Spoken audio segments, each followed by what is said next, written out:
Hello everyone. Today we're going to cover Politics of the 1920s. The book that I've kind of been using to write these lectures is called New World Coming, the 1920s and the Making of Modern America. It's by Nathan Miller. It's a 400-page book, covers culture, politics, all kinds of stuff about the 1920s, so this is a really good book. Now, the years 1919 and 1920 are tumultuous years. They kind of set the stage for the 1920s. We're finishing up Woodrow Wilson. World War I is over. So the 1920s is going to be called the Roaring Twenties. We're going to have 3 Republican presidents: Warren G. Harding, Calvin Coolidge, and Herbert Hoover.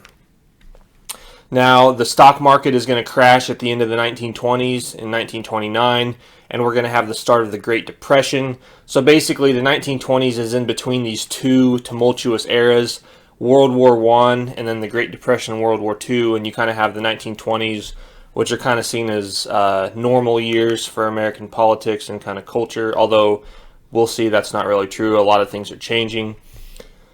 Now, the chaos out of World War I prepares the way for the 1920s. Even though World War I ended in 1918 and the American commitment to the League of Nations was finally defeated in 1920, the war would leave a lasting impact on America and set the stage for the 1920s.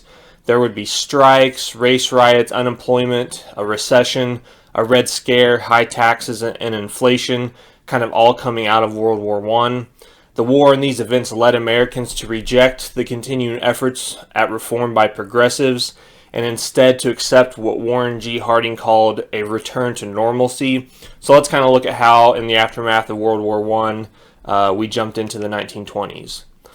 Now, the transition from the war back to peace caused a lot of anxiety.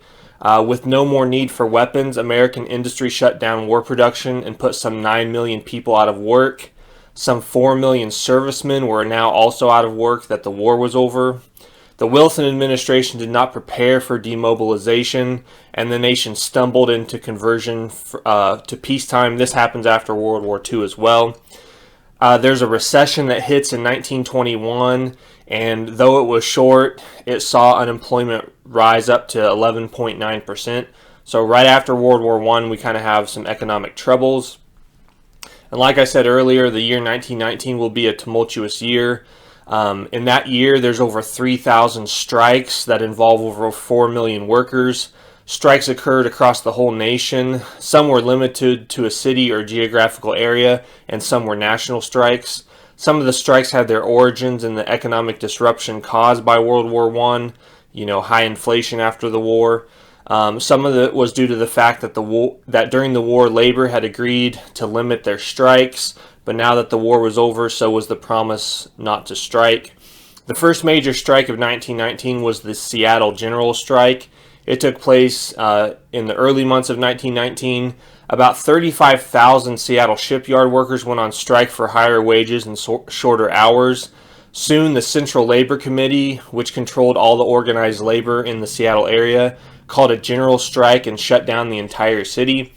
Seattle Mayor Ole Hansen requested federal troops, and he received 1,500 of them. Samuel Gompers, the leader of the American Federation of Labor, he actually came out against the strike. Hansen believed that communism was behind the strike, and many other Americans agreed. Mayor Hansen later resigned as mayor once the strike was over, and he went on a speaking tour throughout the United States and lectured on the dangers of communism. He even wrote a short book, Americanism versus Bolshevism.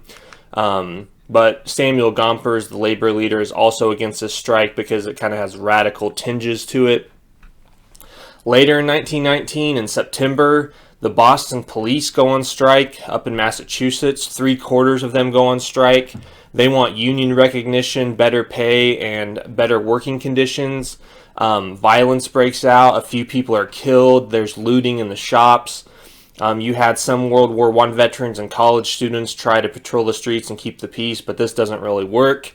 Governor Calvin Coolidge ends up calling in troops to basically restore order in Boston. He fires the entire police force of Boston. He famously said in a telegram to Samuel Gompers, There is no right to strike against the public safety by anybody, anywhere, anytime. So Coolidge did not take pleasure in firing the police, but he felt that if you worked for the people, through the government, you didn't have a right to go on strike. Coolidge's actions were very popular throughout the nation. They would help him get reelected as governor in Massachusetts later that fall, and it would catapult him to the vice presidency in 1921. Now, Calvin Coolidge didn't like to do this. He got sick when he fired the striking police force. It made him nervous, but he thought it was the right thing to do. Later on in 1919, you had a huge steel workers strike. In September, the nation's steel workers go on strike. 365,000 workers walked out of the steel mills. They want an 8-hour workday. They want to work 6 hours a week. They want recognition of their union. So that's kind of their demands.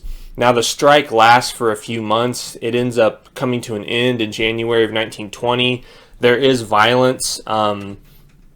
There's 4 strikers killed in Pennsylvania. There's 18 workers killed in Indiana, kind of when law enforcement clashes with workers. Federal troops are eventually called in, and eventually the strike fizzles out. The last big strike of 1919 was the coal strike. This is a nationwide coal strike from November 1919 to January 1920. Some 400,000 coal workers across the country walk away from the mines. This strike was put on by John L. Lewis and the United Mine Workers of America. They go on strike. They want a 60% pay increase.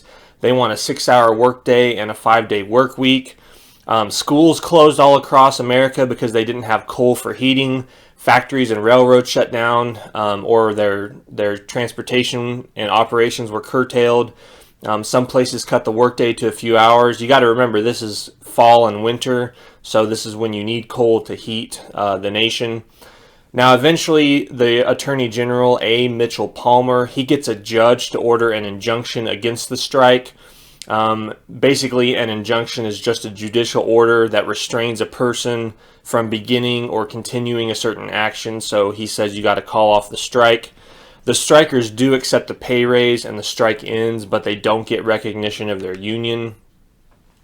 So you kind of have strikes occurring in 1919 and 1920 that are kind of causing the nation to kind of get tired of all this upheaval.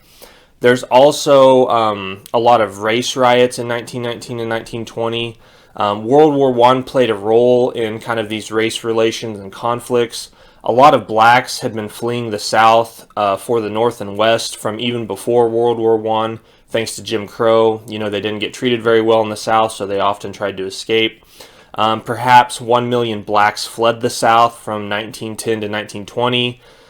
This is a time when there's about 10.5 million blacks in America, so 10% try to get out of the South. This exodus is referred to as the Great Migration. Now, many blacks that served and fought in World War I, about 400,000 of them, they also were wanting better treatment because they had spent time in Europe fighting and they had been treated pretty well over there. So when they came back home and were segregated again, they didn't like that. So they felt kind of a renewed sense for struggle for equal rights. So this Great Migration and a renewed sense of the struggle for equality led to clashes between the races. And a lot of, during the Great Migration, blacks would come often to the North and they would compete with whites for jobs and housing. So that kind of led to race relations as well. There's something like 25 race riots across the nation in 1919. A large race riot occurred in East St. Louis during the war in 1917. There were some whites that were upset over black employment in the local industrial plants. In July, some 49 people were killed in shootings, stabbings, and beatings. Most of those killed were black, although not all of them were black. Something like 6,000 homes were either burned or vandalized. This outraged some in the nation. Teddy Roosevelt, he had ambitious plans to run for president in 1920. He actually dies in 1919, so he doesn't end up running. But he said this: "We have demanded that the Negro submit to the draft and do his share of the fighting as exactly as the white man does. Surely, when such is the case, we should give him the same protection by the law that we give the white man. Murder is not debatable." So he sees these race riots and he says, the federal government needs to arrest those who orchestrated these riots, make sure justice is done. President Woodrow Wilson does nothing. He just keeps quiet on the matter. He was not a champion for civil rights. Now, the biggest race riot occurred in Chicago in the summer of 1919. Now, more than 100,000 blacks lived in Chicago at this time. Now, the race riot began, it involved an incident around swimming and segregation. A 17-year-old black man was swimming in the waters, or a black teenager, and he may have swum into some segregated waters. The beaches around the lakes in Chicago, they actually segregated the swimming areas and the beaches. So he may have swam into a segregated area. But whatever happened, some whites started throwing rocks at him. At some point, he ended up disappearing, and they later found him. He had drowned. There's an autopsy done, and it doesn't show any signs of him getting hit by a rock, but the incident caused a lot of tensions because maybe he did get hit by a rock and drowned, or maybe he just drowned. But rumors spread throughout the city. Some people claimed that whites had killed a black swimmer. Some rumors claimed blacks had killed a white swimmer. Other rumors circulated that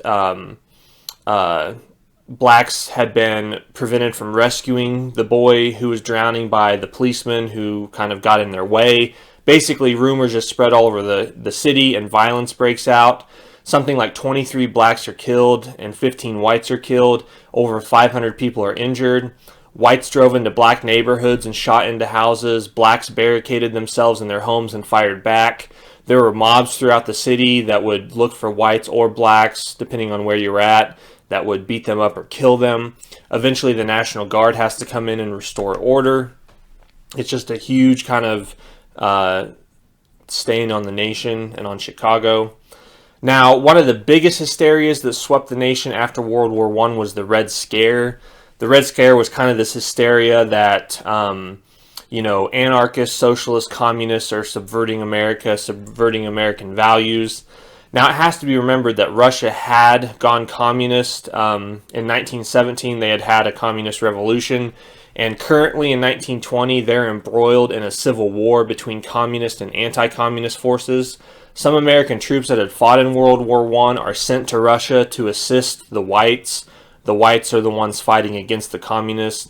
The anti-communists are called whites, and the communists are called the reds.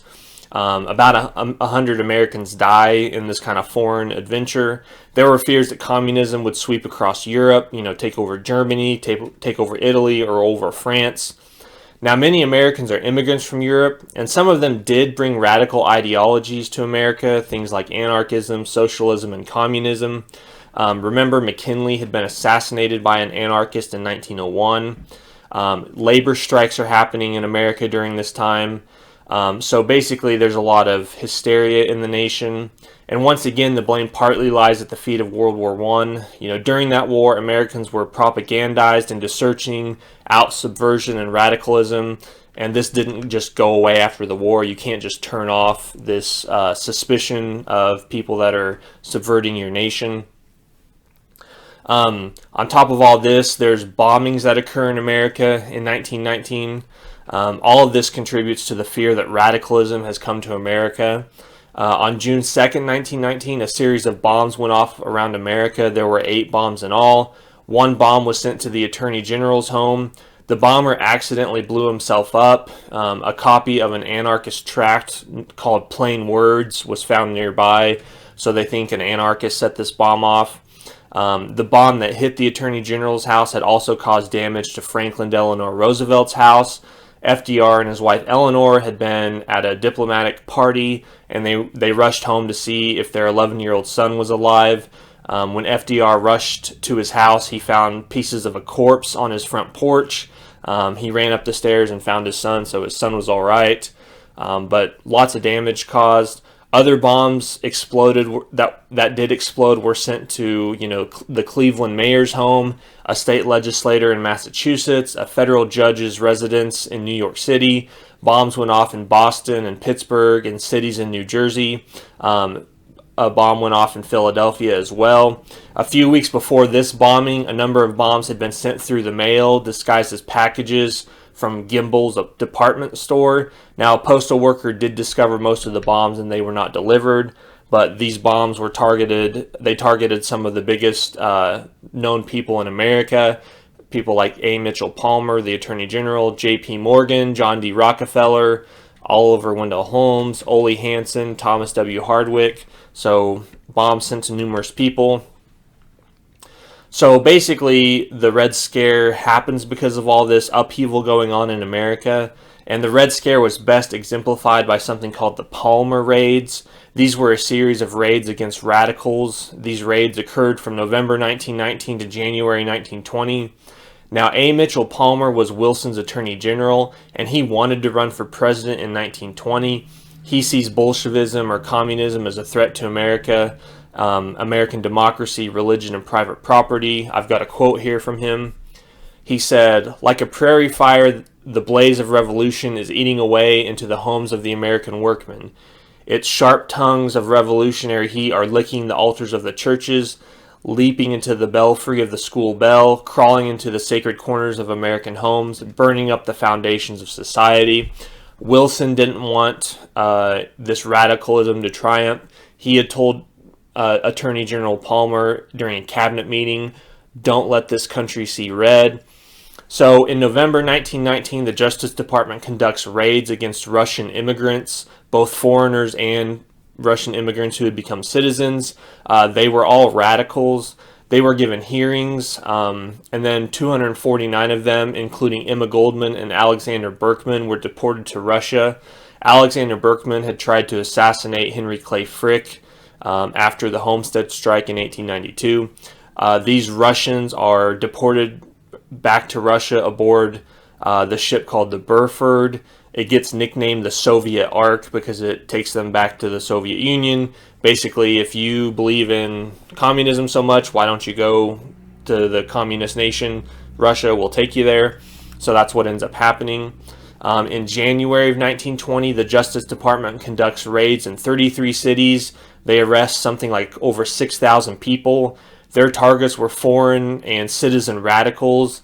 Those that were arrested were not allowed lawyers.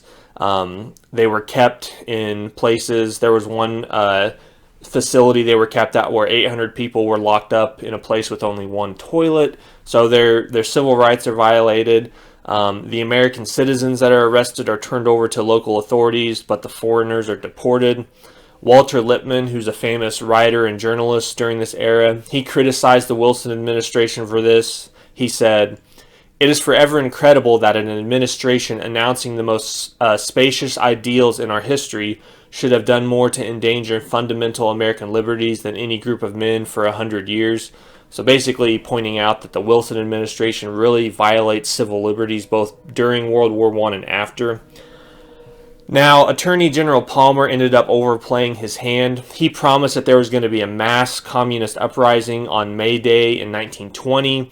There was going to be bombings, workers' violence, uprisings. But when May Day 1920 comes, nothing happens. No bombs go off. No uprisings occur. It's a very peaceful day. So he basically gets ridiculed throughout the nation, and then he's denied the Democratic nomination for president in 1920 because he kind of overpromised this radicalism. Congress during this time appropriates $500,000 to establish something called the General Intelligence Division in the Justice Department's Bureau of Investigation. The job of this new division is to keep an eye on radicals. The person they put in charge of this division is John Edgar Hoover, J. Edgar Hoover. In 1924, this agency becomes the FBI, the Federal Bureau of Investigation, and J. Edgar Hoover will run this up until the 1970s. The last thing that kind of happened with the Red Scare was the Wall Street bombing, which occurred in September of 1920. This is a huge event, but not much happens because this is kind of the tail end of all this Red Scare kind of hysteria going on. What happens is a horse-drawn wagon pulls up to the corners of Wall and Broad Streets in New York. The driver walks away, and a huge explosion rips through the street. Something like 40 people are killed. People on the 6th floor of buildings are burned because the explosion is so bad. They never find the person that set the bomb. They do find a lot of anarchist literature nearby that had been stuffed into places. So they basically think an anarchist did this, but they never solved the bombing. But basically, a lot of upheaval in 1919 and 1920, and other things are changing too. In August 1920, the 19th Amendment became official, giving women the right to vote. Something like 9.5 million women were added to the electorate, and they end up voting for Warren G. Harding later that fall. The 18th Amendment was ratified in January of 1919, and the Volstead Act, which enforces the 18th Amendment, goes into effect January 1920. These are the Prohibition Amendment and the Prohibition Law. A few weeks before Prohibition became law in January 1920, Americans stocked up on alcohol. They mourned the loss of their rights. Saloons and taverns across the country were packed. In New York City, mock funerals were held for alcohol. At one restaurant called the Golden Glade, a coffin was put in the middle of the dance floor, and customers would throw in empty bottles or their glasses after they finished drinking. So the Volstead Law, like I said, is the law that enforces prohibition. Within an hour of it becoming law, you have the first robberies occur that violate the Volstead Act. What ends up happening is in Chicago, a group of men go and rob a freight car. They steal something like $100,000 worth of alcohol. It had been marked for medicinal use. The perpetrators are never arrested, but right when the Volstead Act goes into effect, you have people defying it, and this will lead to bootlegging and lots more organized crime throughout the 1920s. Now, basically, we've had, the Red Scare, the Palmer raids, we've had strikes, we've had race riots, but eventually things are going to calm down. And the person that's going to return America to normalcy is William G. Harding. Now, he was born in 1865, the year the Civil War ended, near the village of Blooming Grove, Ohio. He grew up on a farm. He received a little bit of schooling, and after he graduated, he ended up working for 1 year as a school teacher at a one-room schoolhouse. He left his hometown for the town of Marion when he was 17 years old. He tried to practice law and sell insurance, but eventually he succeeded in journalism.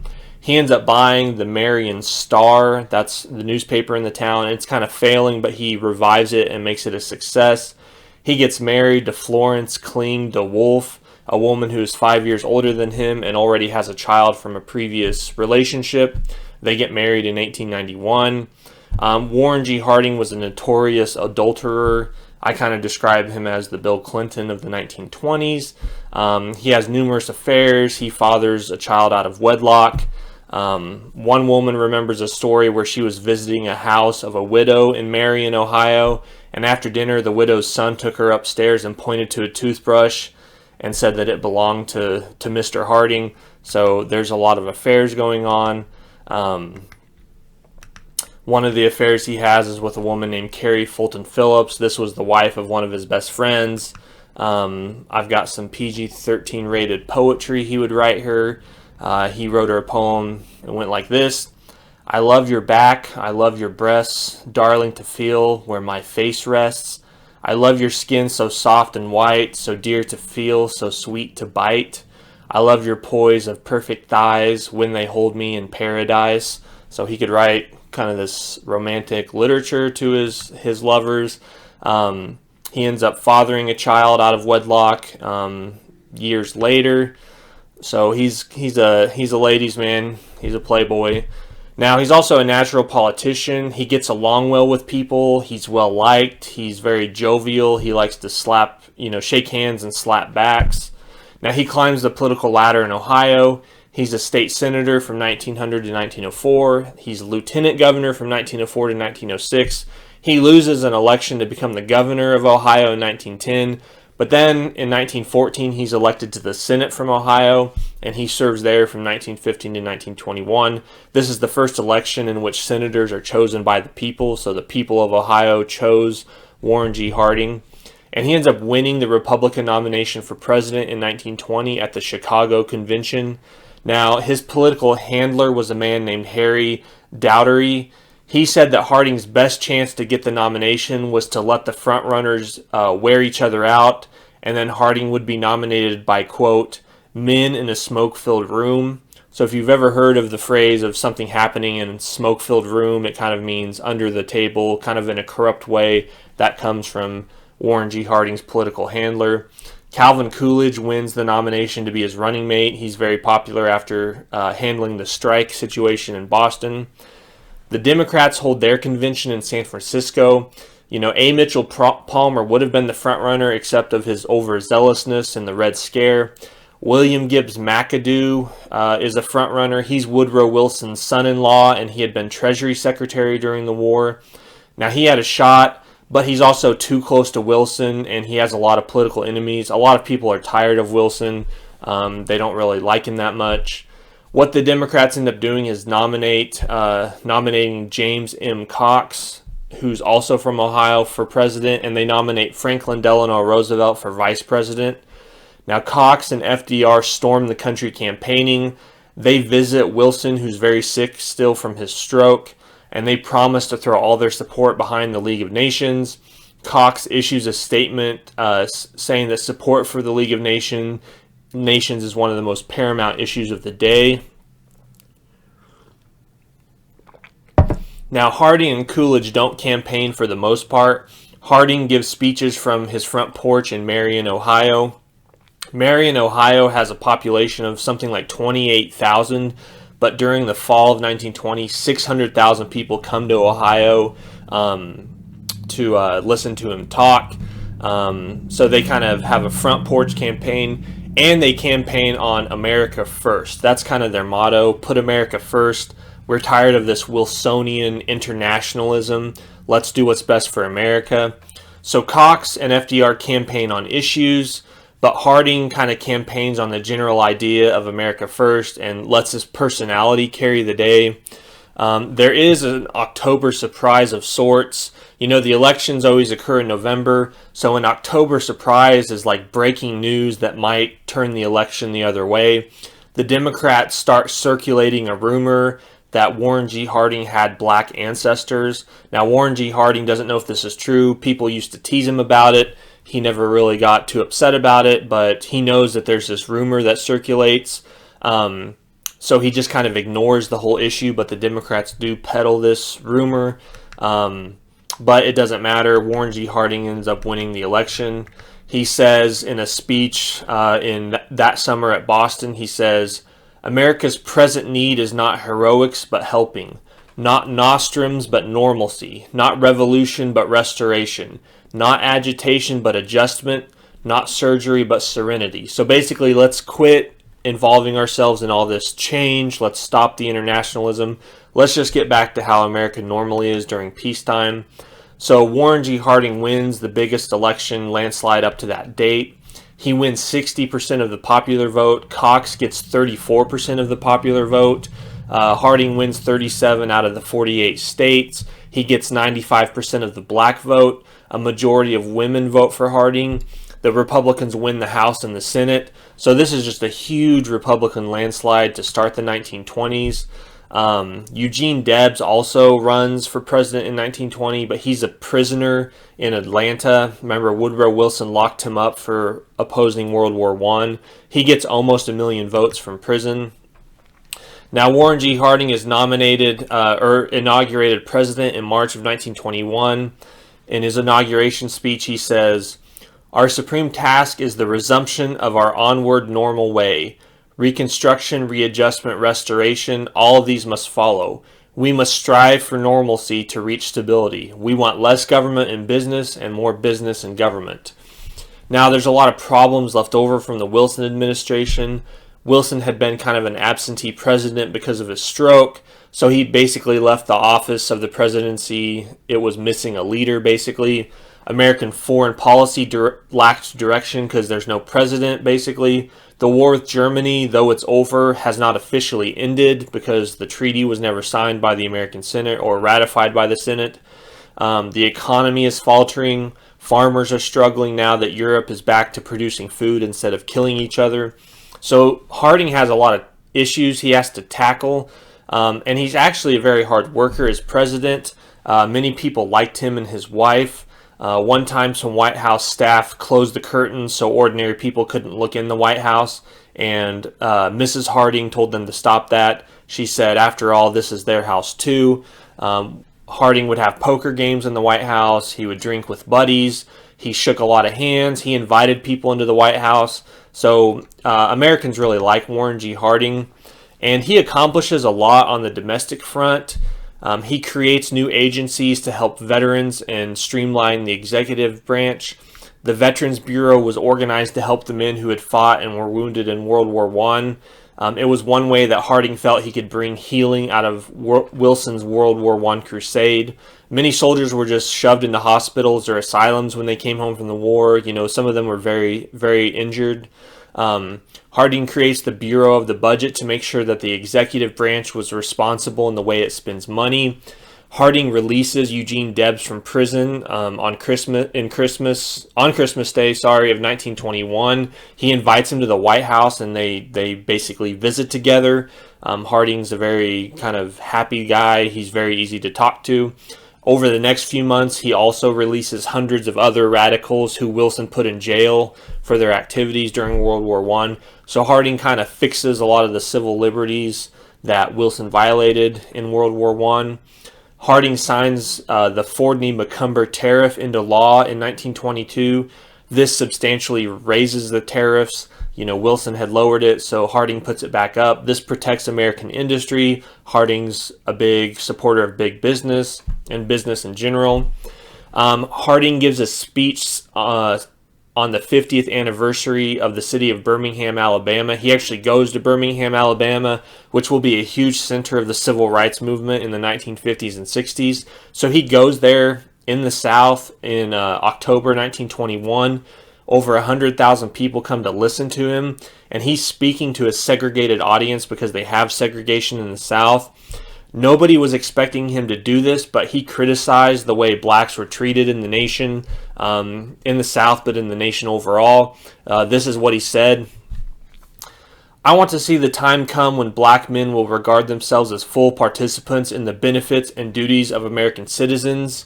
We cannot go on as we have gone on for more than half a century, with one great section of our population set off from real contribution to solving national issues because of a division of race lines. He also said, quote, "Let the black man vote when he is fit to vote. Prohibit the white man voting when he is unfit to vote." He said, "Whether you like it or not, our democracy is a lie unless you stand for that equality." When he speaks these words, the black section of the stands breaks out in cheering and applause, and the white section of the stands kind of just sits in stunned silence. This is the first speech where an American president goes into the South and criticizes segregation and speaks in favor of equality for blacks. Other presidents had done it, just they hadn't gone into the South and done it. So this is something the Republicans do. Harding also signs some immigration laws into law. He signs the Emergency Quota Act of 1921. This restricts immigration to 3% of the number of foreign-born people from each European country who are residing in the United States in the year 1910. So basically it uses 1910 numbers when immigration was lower to basically determine immigration.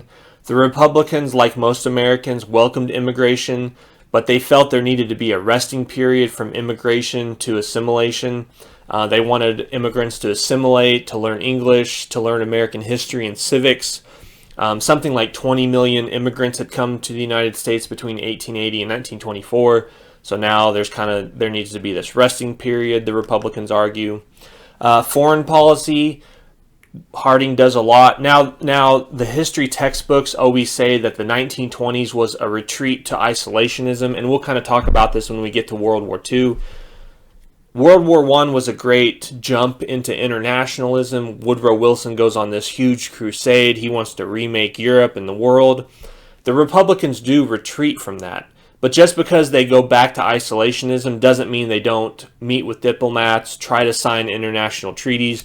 The Republicans are still involved on the world stage, just not to the degree that Woodrow Wilson is. And one thing that separates the Republicans from the Democrats, and this goes back to the League of Nations covenant, the Republicans tended to say, we support international bodies, the World Court, the League of Nations. We're okay with that. But anytime there's a conflict between an international law or court or organization, if there's a disagreement between them and the Constitution, we follow the Constitution, not what the world says. The Constitution is supreme. That's what governs our country. Whereas the Democrats tend to say if there's a dispute between the Constitution and something we're involved with internationally, we'll go with the international side of things. So that's kind of the difference. We're not totally isolated, even though the textbooks kind of say we retreat to isolationism. Now, one thing Harding does is he negotiates something called the Thomas Ureta Treaty of August 1921. This is a treaty with Colombia. The United States pays Colombia $25 million as compensation for what Teddy Roosevelt did when he basically helped the Panamanians win revolution and then build the Panama Canal. Once this treaty is signed and we pay Colombia money, they let American oilmen come to Colombia and kind of drill for oil. Harding officially ends the war with Germany in July of 1921. He normalizes relations with Mexico. It will be remembered that Woodrow Wilson intervened a lot in Mexico, so Harding kind of stops this and wants normal relations with Mexico. Harding hosts the Washington Naval Conference from November 1921 to February 1922. This is a huge conference. Great Britain, Japan, and the United States agree to stop their naval arms race. Basically, all these countries had been building more and more ships after World War I. It was agreed that they would scrap many ships already built and stick to a ratio of 5 to 3 regarding tonnage. So basically, Great Britain and the United States can have a ratio of 5, whereas Japan gets a ratio of 3. Now, the reason this was agreed to is Great Britain has the British Empire to protect, so they have land all over the world. The United States is a 2-ocean navy. We have to be in the Atlantic and the Pacific, whereas Japan is just a Pacific Ocean navy and they don't have a huge empire. The Japanese did not like this. They called it Rolls-Royce, Ford, but they end up sticking with it.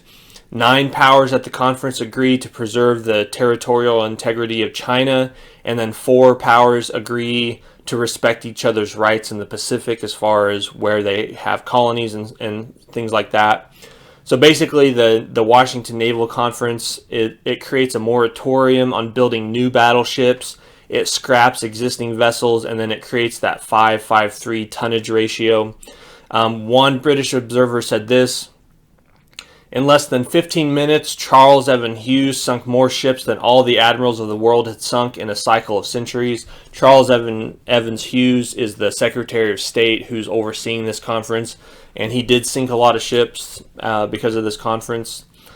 So if you wanted to sum up Harding's policies, you could say this: a retreat from internationalism, a rejection of progressivism. He favors laissez-faire economics, big business and business in general, and tariffs. So that's kind of a summary of what he believes. He has a lot of famous people in his cabinet that work for him.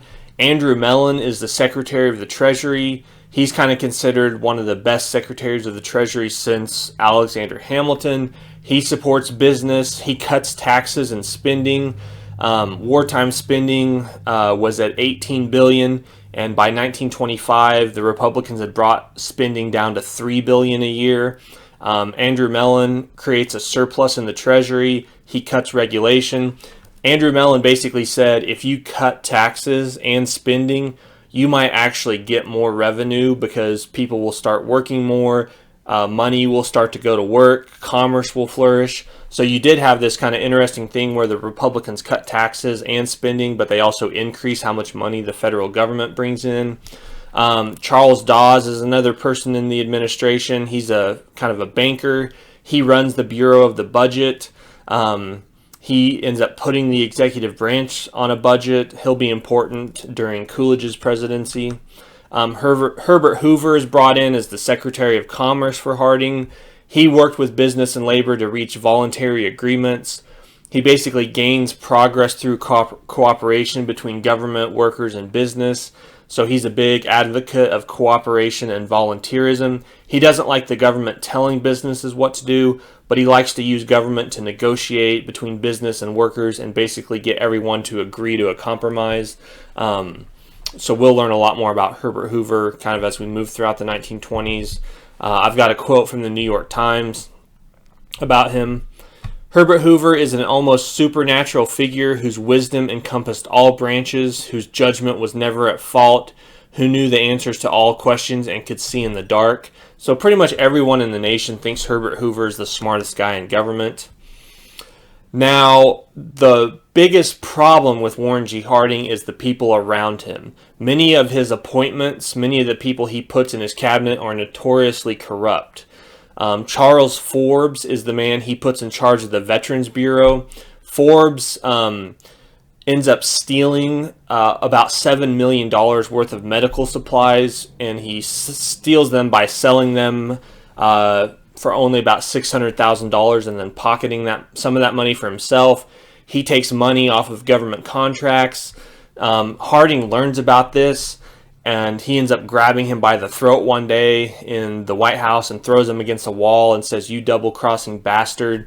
Somebody walks in then, otherwise Harding might have, beat him up. That's the kind of guy Harding was, kind of an old-fashioned, I'll get along with you, but if you cross me, we'll throw punches. Forbes eventually flees to Europe, and he resigns as the head of the Veterans Bureau. He later returns to the United States and is convicted of bribery and conspiracy. He's sentenced to 2 years in federal prison at Leavenworth, and he gets fined $10,000, but he had made off with some $2 million from the Veterans Bureau. A couple of low-level officials tied to the Harding administration, Charles Kramer and Jess Smith, commit suicide over actions of corruption. Some people think Jess Smith was murdered. He supposedly shot himself in the head with his right hand, but he was left-handed. It might have been vice versa, but there's questions about whether he really killed himself. His attorney general, Harry Dowdery, was charged with multiple crimes but was never convicted. He did burn financial records. He probably did use his position as attorney general to financially enrich himself, but he was never convicted. President Coolidge ends up firing him later on because when Harding dies and Coolidge becomes president, Coolidge kind of cleans house and gets rid of all the corrupt people. Now, the biggest scandal in the Harding administration is something known as the Teapot Dome scandal. His Secretary of the Interior, Albert Falls, convinced Harding that a couple of oil reserves controlled by the Navy were leaking oil from lands controlled by the government to lands controlled by private interests. So basically, the Navy Department has these lands that have oil on them, but that oil is leaking off of the lands that government owns, and it's going onto private land, and private people are drilling for oil, and they're getting all that government oil. So Albert Falls says, you need to turn the land over to me. It's currently in the Navy's department. Put it in the Interior's department, and I'll take care of this. So Warren G. Harding signs an executive order, transfers this land from the Navy Department to the Interior Department. So now it's in Albert Falls' hands. What Falls ends up doing is then he awards some businessmen, his business friends, drilling rights at these two oil fields. One is called Elk Hills and the other is called Teapot Dome. Elk Hills was located in California and Teapot Dome was located in Wyoming. So he ends up getting about $400,000. Albert Fall does, the Secretary of the Interior. He gets $400,000 from these two men who he gives the right to drill oil to. His two business friends said that they each were going to make about $100 million from what Falls had given them. So huge amounts of money. Eventually, the Senate does an investigation and discovers what's happening, and Albert Fall is convicted of conspiracy to defraud the government by transferring Elk Hills and Teapot Dome to business friends in exchange for money. He gets sentenced to a year in jail. So Albert Falls, the Secretary of the Interior, is the first cabinet member to go to prison. Now, in this book, Nathan Miller, he writes this. He says, there is no evidence that Harding stole so much as a nickel, but his name is forever linked with an era of unbridled graft and corruption, and that's probably accurate. Harding is not corrupt himself, but he doesn't really watch who he lets work for the government, and that's kind of his fault. Now, Harding didn't live to see these scandals. The only scandal he really knew about was the Veterans Bureau, or the only scandal he sees come to light is the Veterans Bureau. He knows some of the other scandals are brewing, but he ends up dying before they break. Now, he has a lot of health problems. He's very stressed out. So he decides to go on a voyage to Alaska. He sets off in June of 1923 and travels throughout August of 1923. He takes his wife on this trip. He takes Herbert Hoover with him. He gives a lot of speeches on the train. He travels across the country by train and then gets on a ship and travels to Alaska. He gets to Alaska, but then on the way home, he ends up kind of having a nervous breakdown or kind of an episode. He's supposed to give a speech in Portland, but they cancel that and they take him right to San Francisco. And on the night of August 2nd, 1923, Harding dies of a massive heart attack in his bed. There's a lot of questions about it. The last two people to see him were his doctor and his wife. The doctor ends up dying mysteriously in an asylum a few months later, and then his wife ends up dying mysteriously a little bit after that. So some people wonder if he was killed, but that's probably just rumor.